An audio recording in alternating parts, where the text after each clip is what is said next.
Assalamualaikum warahmatullahi wabarakatuh. Apa kabar pemirsa? Berjumpa lagi dengan channel kesayangan Anda, Imajinasi Misteri. Kali ini saya akan membawakan sebuah kisah tentang pengalaman seorang pendaki yang tersesat di Gunung Rinjani. Tapi sebelum itu jangan lupa subscribe, like dan share channel ini. Selamat menyaksikan.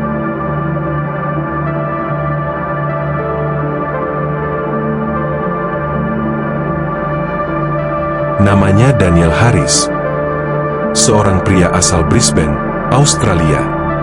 Berjiwa petualang dan pencinta alam, Daniel telah lama menyimpan satu impian besar dalam hidupnya, mendaki Gunung Rinjani.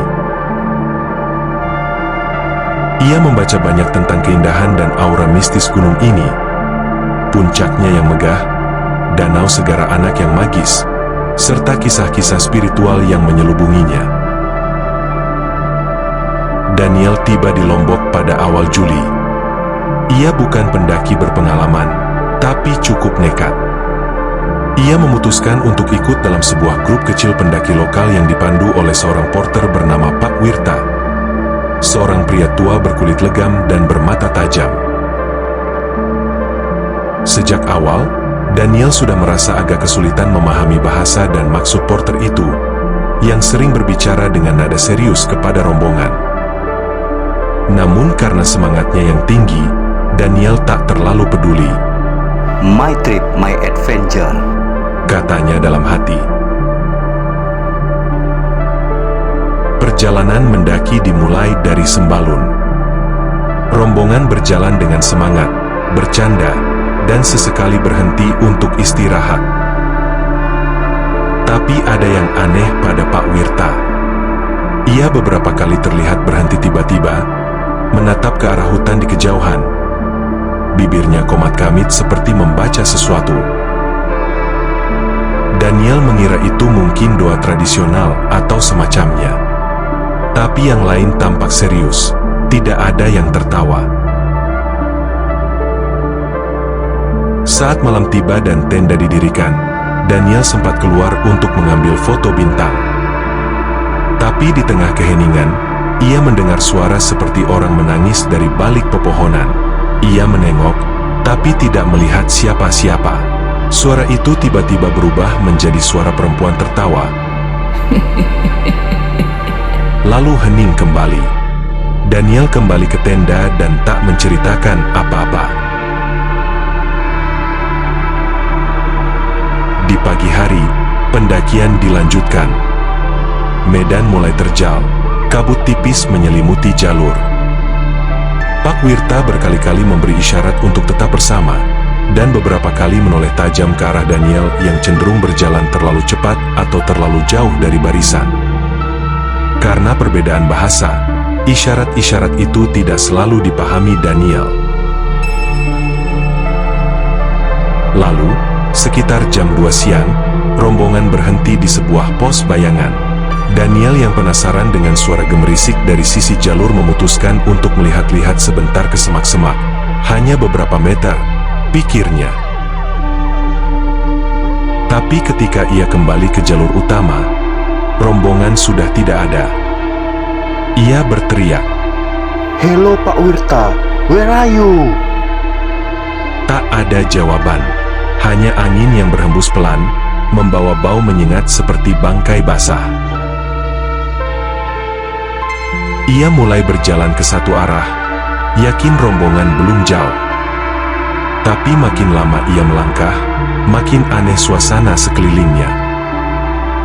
Pepohonan terlihat lebih rapat dan gelap, udara jadi dingin tidak wajar, dan jalur menghilang.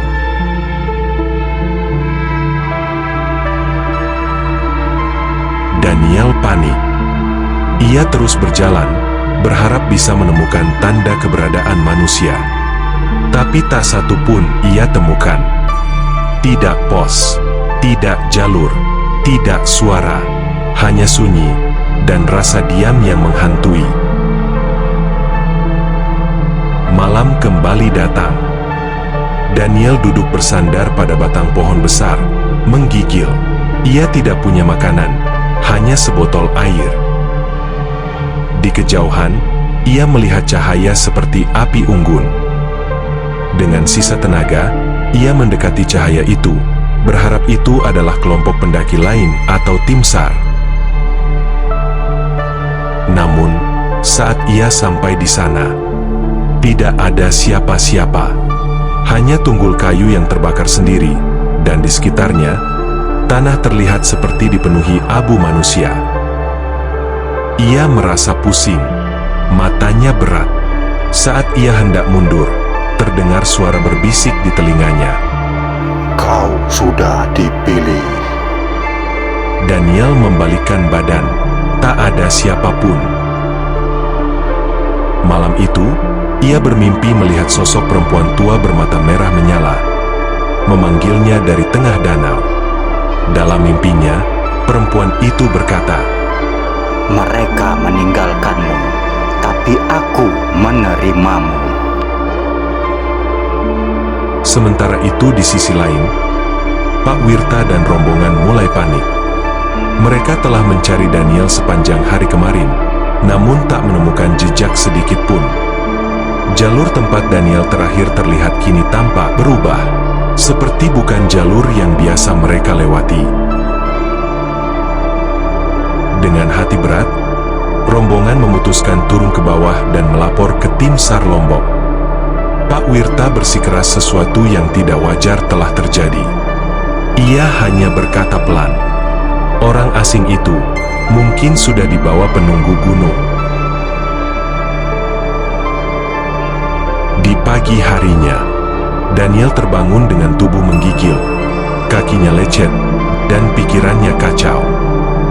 Tapi yang lebih mengerikan adalah kenyataan bahwa ia tidak berada di tempat yang sama saat ia tertidur semalam. Pohon-pohon berubah bentuk. Tanah di sekitarnya dipenuhi jejak kaki, tapi bukan jejak manusia. Cakar panjang, beberapa bahkan seperti tapak tangan, dengan jari-jari berjumlah 6. Ia mencoba berpikir logis. Mungkin ia hanya mengigau. Tapi saat ia berdiri dan memandang ke arah hutan, kabut tebal turun perlahan dari atas, menyelimuti hutan seperti kain putih raksasa. Kabut itu bergerak, seperti hidup. Tiba-tiba, dari balik kabut terdengar suara-suara. Tidak hanya satu, banyak. Daniel, kembali. Tinggallah di sini. Ia menutup telinganya dan berlari. Tapi suara itu semakin dekat. Langkahnya terhuyung. Ia tidak tahu kemana harus pergi. Setiap jalur seperti membawa ke tempat yang sama. Seakan ia berjalan dalam lingkaran tak berujung. Hari kelima, Daniel mulai kehilangan orientasi waktu. Ia tidak tahu lagi kapan siang dan kapan malam. Matahari tampak aneh, seperti hanya cahaya putih pucat di balik awan. Suara binatang hutan tidak ada. Tidak ada burung, tidak ada serangga. Hutan itu terlalu sunyi. Ia menemukan sebuah pondok tua di tengah hutan. Atapnya nyaris runtuh, tapi cukup untuk berteduh. Di dalamnya, ada sesuatu yang membuat bulu kuduknya berdiri. Sebuah kain kafan yang tergantung di pojok ruangan, dan di bawahnya, lukisan wajahnya sendiri, tergambar dengan arang di atas papan kayu. Ia mundur perlahan, napasnya berat. Kain kafan itu bergerak sendiri meski tak ada angin. Dan dari baliknya, muncul suara seorang perempuan. Kau yang terakhir. Kau yang harus menggantikan mereka.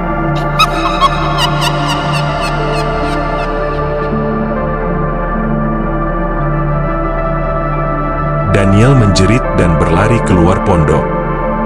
Saat ia menoleh, pondok itu telah menghilang. Yang tersisa hanya pepohonan gelap menjulang, dan suara tawa samar yang menggema.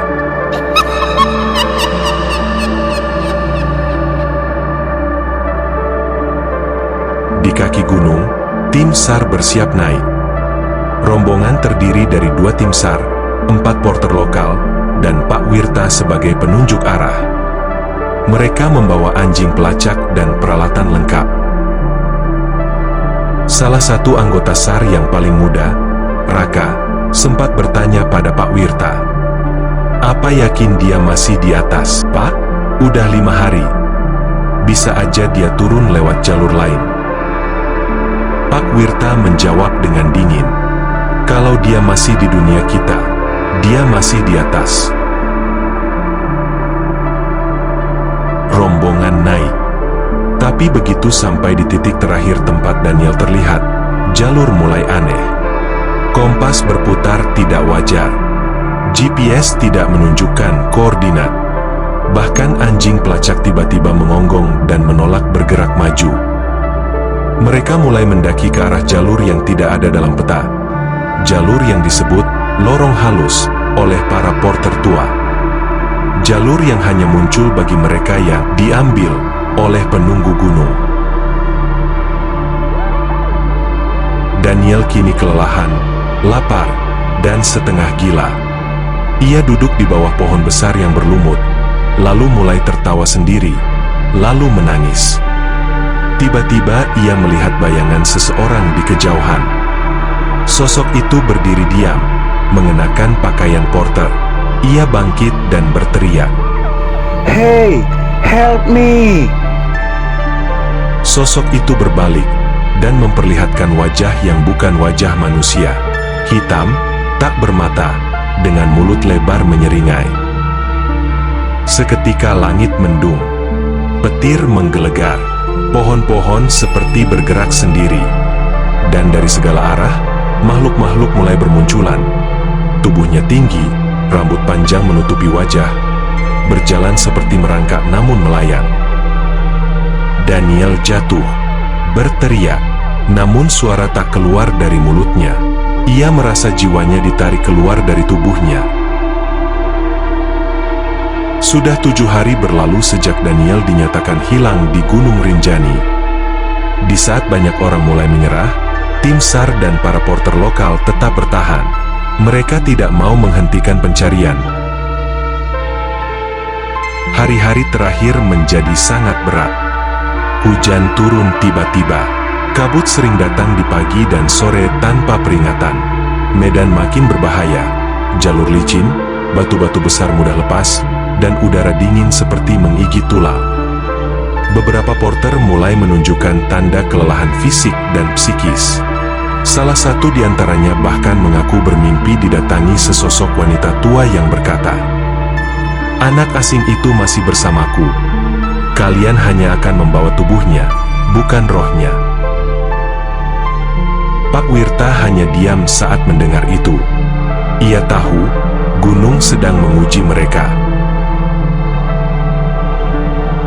Pada hari ke-7, seorang anggota SAR bernama Raka menerbangkan drone pengintai untuk menyisir daerah yang tidak bisa dijangkau kaki manusia.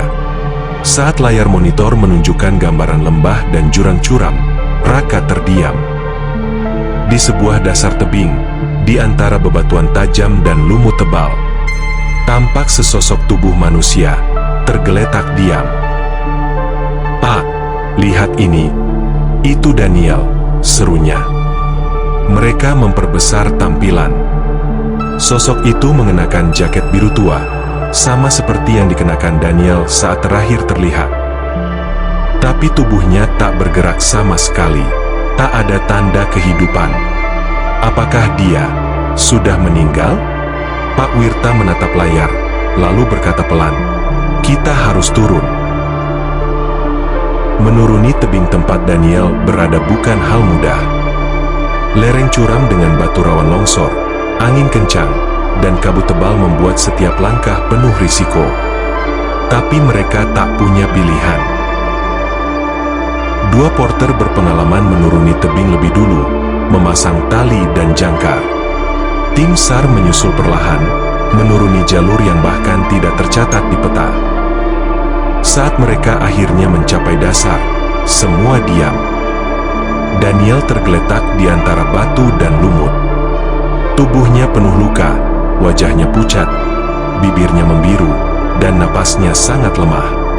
Tapi, ia masih hidup. Ajaib, tak masuk akal.